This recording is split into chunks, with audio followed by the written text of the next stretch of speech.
نحمده ونصلي ونسلم على رسول الكريم اما بعد فاعوذ باللہ من الشیطان الرجیم بسم اللہ الرحمن الرحیم۔ ناظرین، ناظرات، سامعین، سامعات، آج کا ہمارا موضوع ہے کہ صحیح علماء اور صحیح اولیاء ان کا مقام کیا ہوتا ہے۔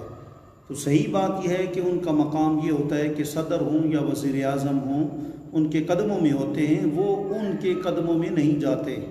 اور صحیح معنوں میں جو وقت کے ولی ہوتے ہیں، حکمرانیاں ان کے پاس ہوتی ہیں، اور وہ حکمرانی ظاہر پر نہیں کرتے بلکہ دلوں پر کرتے ہیں، اور ان کی جو مخالفت کرتا ہے پھر تباہ و برباد ہوتا ہے۔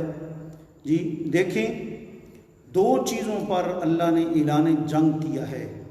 ایک فرمایا کہ سود جو کھائے گا فَإِن لَّمْ تَفْعَلُوا فَأْذَنُوا بِحَرْبٍ مِّنَ اللَّهِ وَرَسُولِهِ، اگر سود سے باز نہیں آئے گا تو اللہ تعالیٰ نے فرمایا کہ میں اسے اعلان جنگ کرتا ہوں۔ اور ایک فرمایا من عاد لی ولیًا فقد آذنت بالحرب، فرمایا جس نے میرے ولی کی دشمنی کی میں اسے اعلان جنگ کرتا ہوں۔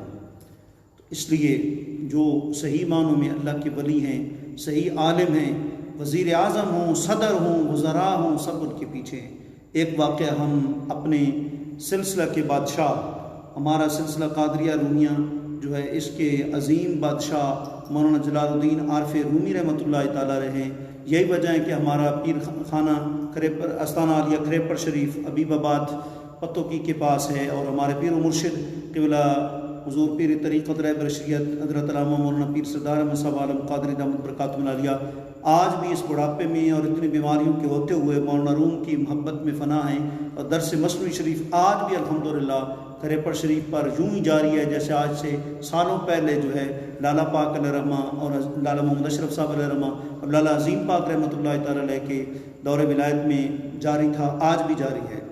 تو عارف رومی رحمۃ اللہ تعالیٰ علیہ کے والد گرامی جو ہے، جس دور میں آپ رہتے تھے، اس دور میں جو حکمران تھے انہوں نے دیکھا، بالخصوص اس دور کے جو وزیر اعظم تھا اس نے دیکھا کہ مولانا کی مجلس میں تاجر بھی موجود ہیں، جی ہر طرح کے علماء بھی، صوفیاء بھی موجود ہیں، ہر طرح کے بزنس مین بھی موجود ہیں، ہر طرح کے ہر طبقے کے لوگ موجود ہیں۔ تو جو بادشاہ وقت تھا اس کو حیرت ہونے کے بجائے اس کی غیرت میں اضافہ ہونا شروع ہو گیا، اور انہوں نے کہا کہ یہاں تو کچھ بھی نہیں ہو سکتا کہ سارے لوگ ان کے محب ہیں۔ تو اس نے پھر طریقے سے عارف رومی علیہ رحمہ کے والد گرامی کو کہا کہ میرے پاس اور تو کچھ رہا نہیں، سب کچھ آپ کے ہو گئے، بس میرے پاس خزانے کی چابیاں ہیں، وہ کسی کی ڈپٹی لگائی کہ ان کو دے دیا جائے۔ تو آپ نے گویا اشارہ کیا کہ میں تو خزانے کا دولت کا محتاج نہیں ہوں۔ آپ نے فرمایا آج بدھ کا دن ہے، کل جمعرات ہے، کل کی مجھے مہلت دو، پرسوں جمعے والا دن جو ہے میں تمہارا شہر چھوڑ کر جو ہے باہر نکل جاؤں گا۔ تو بادشاہ نے کہا ٹھیک ہے۔ بادشاہ کو نہیں ابھی پتہ چلا کہ میں مولانا جلال الدین عارف رومی کے والد گرامی سے بات کر رہا ہوں۔ بادشاہ نے کوئی جو ہے وہ محسوس نہیں کیا، اور پھر بالآخر جب وہ دن آیا تو اس دن سے پہلے ہی وزراء اور حکماء اور بڑے بڑے لوگ جو ہے انہوں نے وزیر اعظم کو استعفیٰ دینا شروع کر دیا۔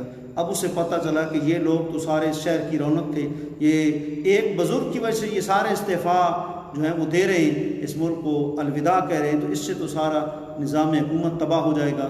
اب پھر وہ جو ہے بادشاہ وقت عارف رومی علیہ رحمہ کے والد گرامی کے قدموں میں گیا، اور اس نے جا کر حضرت سے معافی مانگی اور کہا حضور مجھے معاف کر دیں اللہ کی رضا کے لیے، یوں حکومت جو ہے وہ بچی۔ تو معلوم ہوا کہ جو اللہ کے نیک بندے ہیں، جو اللہ کے صالحین ہیں، ان کے ساتھ سب لوگوں کی محبتیں وابستہ ہیں۔ آخر کیا وجہ تھی کہ عارف رومی کے والد گرامی نے وزیر اعظم کو جھکا دیا، دنیا کی طاقتوں کو جھکا دیا؟ تو اس کی ایک ہی وجہ تھی، سچا ان کا عشق رسول تھا، حضور کی ذات پر جان مال سب کچھ انہوں نے قربان کر دیا تھا۔ پھر اللہ نے ہر چیز کی محبت، ہر چیز کے دلوں میں ان کی محبت جو ہے وہ پیدا کر دی۔ انہیں جانا انہیں مانا نہ رکھا غیر سے کام، انہیں جانا انہیں مانا نہ رکھا غیر سے کام، للہ الحمد میں دنیا سے مسلمان گیا۔ پھر الحمدللہ عارف رومی کے والد کا تو بہت ہی مقام ہے. عارف رومی کا بھی جنازہ جب اٹھا تھا تو دنیا بھر کے ہر طرح کے ہر طبقے کے لوگ اس جنازہ میں شامل تھے. گویا کہ فجود رہ القبولۃ فی الارض، اللہ جس بندے سے پیار کرتا ہے، محبت کرتا ہے، پھر اس کی مقبولیت پورے روئے زمین پر رکھ دی جاتی ہے.